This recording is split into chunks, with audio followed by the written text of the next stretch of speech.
question today is erythrite, and it's the little bit of red that we see there. And I want to look at it. Actually, we'll look at it in a moment. I want to go over some of the properties first. And the reason I have my gloves on is, if you can tell in the chemical formula, there's arsenic in this mineral. And I might be a little bit overcautious here because a lot of minerals with arsenic, mercury, and things in them like that don't immediately just dissolve into your skin. So you can actually handle these things. So this is erythrite. It does have arsenic in the chemical formula, and because of that, I am wearing gloves. Again, I do handle a lot of minerals like these without gloves, but I would then wash my hands. But because I'm in my own home, I don't want to contaminate other things. I'm not in a lab. So I am going to be using gloves, and I strictly keep them on this table so that I don't contaminate other surfaces. Again, I might be overdoing it, but I do have 2 kitty cats that I don't want to have coming in here and licking things off the floor, off the tables and surfaces of things. So I try to be as cautious as I possibly can. This box you see here is a microscope camera. It was one that I got off of Amazon per Bill Nash, which was very kind of him. And the other is my DSLR that I use. And what you see is in the middle, not the bismuth. I'll move that. Now, although it's very, very pretty, we're not talking about bismuth today, although I do want to do a mineral segment on bismuth soon, ideally. So the little blue specks in this mineral are azurite, which is a carbonate. Erythrite, however, is a cobalt arsenate. So you see in the chemical formula just below, it's CO is cobalt, AS is arsenic, oxygen is the O, and then you see 8 H2O. That means that per every one of the cobalt arsenate formula that you see, there's 8 molecules of water. So that in and of itself probably largely contributes to how soft this mineral is. Something I've noticed over the years is a lot of minerals with that are extremely hydrous tend to be somewhat on the soft side. So if you'll notice, then the hardness is 1.5 to 2.5. The most hardness scale, which is what that's based off of, goes from 1 to 10. 1 being the mineral talc, 10 being a diamond. This CO is cobalt. CO that you're referring to is carbon and oxygen, which together makes carbon monoxide. But that's not what we're looking at. The reason that I have Morocco and Ontario as best locations is because, well, that's where two of the locations in the world that appear to have some of the most beautiful specimens. Now, there are many other locations, including Idaho, being one off the top of my head that I remember. I don't remember off the top of my head some other places, but there are a good 5 other places at least that I did read about that has erythrite. The cool thing about this specific mineral, erythrite itself typically isn't sought after for any industrial purposes, except for an indicator because of its bright red color. It typically indicates the presence of cobalt or nickel. So cobalt and nickel are the ore is often, of course, sought after for industrial reasons. So the presence of erythrite is helpful in locating those two ores.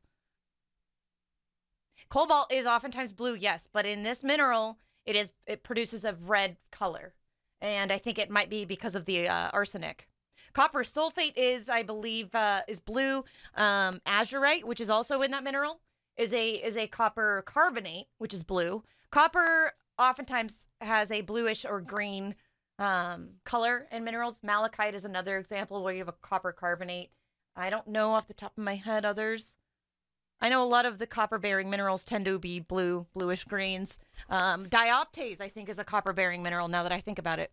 But cobalt, I think on its own is blue, and I think if this mineral is crushed, you actually do get a blue pigment. No, that's not true. It's actually a pale red or pink pigment. I think that was a different mineral I was reading about. Sorry, ignore that. Oh, do you know why throwing copper into a fire changes the fire color? No, I mean, I know it's a chemical reaction, but I don't know exactly the chemical reaction that happens. Like, I can't visualize the chemical formula or the on the top of my head. But I would love it if you told me. I love that stuff. Hi, Lady Lecta. How are you? Statue of Liberty is meant to be shiny brown, though. I don't know, Livingston. I think it oxidizes on the surface. I don't know. I'm doing well, Lady Electa. The hardness is at 1.5 to 2.5. And again, hardness can be determined It is literally, all it is how easily scratched a mineral is. It has nothing to do with how easy it is to deform that mineral, bend it, break it, whatever. That is actually tenacity. So tenacity and hardness together, I think, are what are typically referred to in the material sciences and things like engineering. But in geology, we, for whatever reason, separate them. Hardness being the ease to which you can scratch a mineral, tenacity being how does the mineral bend or break based on the stress that it's put under. So vitreous means that it has a specific index of refraction that reflects light to a specific, well, we can actually quantify the amount of light that's reflected away, or refracted rather, in the case of minerals. However, we also use some terminology that isn't necessarily quantifiable. So vitreous, subvitreous, adamantine, dull, earthy, pearly, those all describe basically the way the mineral looks when it reflects light. So how shiny is that mineral is essentially what that means. So vitreous is a bit more shiny, essentially, than subvitreous. Adamantine is exceptionally brilliant, like a diamond, for example. And you can have metallic luster. Metallic things are actually grouped into their own subset. So when you're identifying minerals, one of the first things you identify is the luster metallic, or is it not? And in some cases, you can have submetallic too. But that definition right there is one of the easy ways to quickly shove aside some of the minerals when you're trying to ID one. So this does not have a metallic luster. So we can go from there. Now, this specific sample, we're going to look at it's the red portion of this mineral. We're going to look at it with a microscope cam, and we can see how vitreous or not it might be, because the mineral itself can vary if you're looking at a specific plane, different planes. And this specific mineral actually does have one plane that is pearly in luster relative to the others, which are mostly subvitreous, which is exceptionally interesting to me. And that all goes back to the way it's formed, the chemistry involved in that mineral, which I think is really cool. So the way that you would quantify the shininess of a mineral is through what we call the index of refraction, or the refractive index.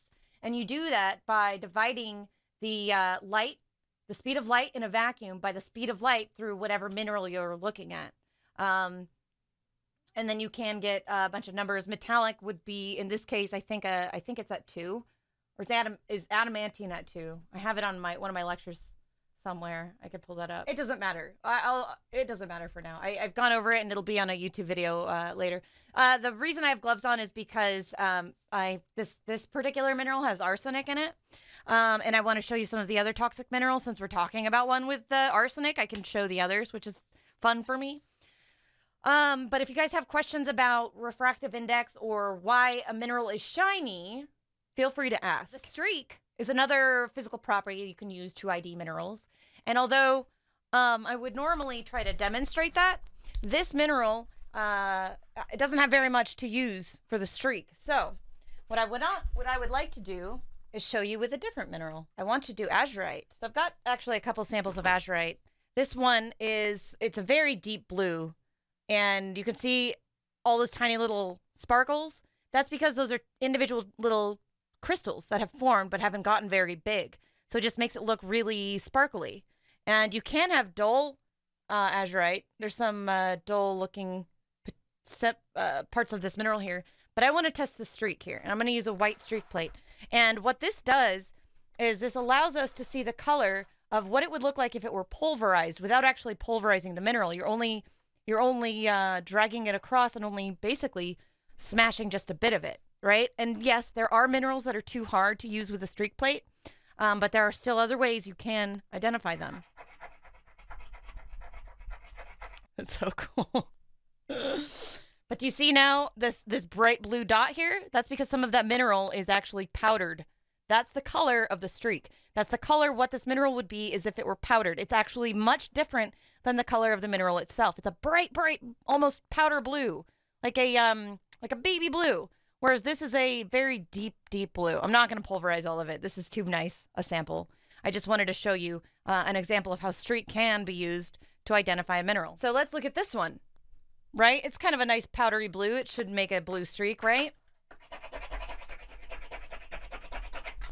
Oh, man, it makes a white streak. What the heck? This is just another reason why the streak is a very, very important tool we can use to identify minerals. Because although it might look blue, that streak may not be blue.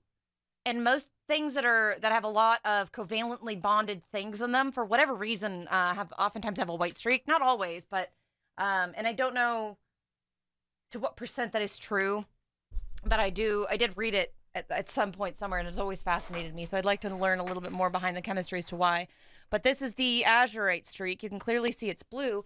Now, if I were to take this next to this and try to make a streak, it's a white streak plate, so you wouldn't be able to see it. I did that right there. Right there. You can't see it because it's white on white. That's pretty cool, right? It just has to do with how much light is reflective off of the mineral, Lady Lecta. So yes and no. Each mineral does have a different description, and it actually does depend on the type of coal to determine if it is, well, shiny or not. To look at the luster, every different grade of coal is actually different. You can have very dull and earthy coal, and you can have how shiny coal gets. Additionally, coal is technically I think it's technically a rock because I think it's technically a chemical sedimentary rock. I'm pretty sure it's a chemical sedimentary rock. Isn't a mineral. You understand the periodic table. You guys all know what the periodic table is. All of the elements on the periodic table, they make up minerals, which you see here. You have cobalt, arsenic, water, which is a compound. So you have cobalt, arsenic, oxygen, hydrogen, and more oxygen. All of those elements from the periodic table makes up the mineral you see in the image here. Not the one I'm holding, but the one you see in the screen. Additionally, minerals make up rocks. So when you see minerals together, like these guys, these are rocks, not minerals, but they're made up of minerals. And sometimes you can actually see just how many different minerals there are. Now, sometimes there aren't big crystals like these ones that you can see with the naked eye. Sometimes you have to use a petrographic microscope or an electron microscope of some kind to determine what's in there. But in this case, we are lucky because the minerals are huge. We talked about color. We talked about luster. Yes, this can be very bright red, crimson, peach, red, pale rose, pink. Most of the samples I've seen are pretty magenta red, I'd say. They're very, very magenta. It does have one perfect plane of cleavage, and I think a lot of the images that we're going to look on MinDat will show that. It makes almost these little tabular shapes, these very, very thin slivers, not quite like wolfenite does, but very similar. It is a monoclinic mineral. The classification, like I mentioned earlier, is an arsenate. This is because it has, arsenic and oxygen bonded, and you can see that in the chemical formula. Arsenates are typically put in the category with phosphates and vanadinates as well because they have a very similar structure internally. But that doesn't mean they have phosphate or vanadium in them. It just means that they are structurally very similar, and they're, of the three altogether, are not all that big in terms of mineral forming groups. So I think that's why they keep them together. Yes, minerals do have cleavage, Almat. It is a thing on the atomic level where you can have up to, I believe, 4 planes. I've never heard of anything with 5 planes. It's possible, however, I'm sure. But you can have up to 4 planes of cleavage, whereupon a mineral will naturally cleave along those planes because of a specific type of direction of bond in the mineral and the way it forms. So you can have weaker bond types in a very specific direction. And in those cases, it might break. Now, when you've got a mineral that doesn't have any not irregularities, but any differences in bond types in any one direction, then you might have it fracture conchoidally like quartz or like glass. Glass is a little different, though, because glass is also considered amorphous, and it doesn't have a definitive crystalline structure when it forms. So that's why it isn't considered a mineral. Although volcanic glass, however, is considered a rock. There's a difference there. Conchoidal is just the way something fractures. If it doesn't have cleavage, it can have a different type of fracture. You can have hackly surfaces that fracture, massive, or not massive, but conchoidal in the case of quartz. You can even have, I'm trying to think of some other terminology in terms of fracturing surfaces, but there are different ones, and it doesn't have anything to do with the atomic structure in that case. It would just, however that mineral fractures. It doesn't have any preferential way it breaks, like calcite. Here's an example of great cleavage, and I like to use this example. So this piece here, I smashed one just like it, and it perfectly formed these tiny, tiny pieces of calcite. And it's because of the perfect cleavage planes in this mineral. It's one of the very cool things about this mineral that I can demonstrate on stream, and we smashed this on stream, and it made a bunch of them, a bunch of tiny versions, which is really, really neat, I think.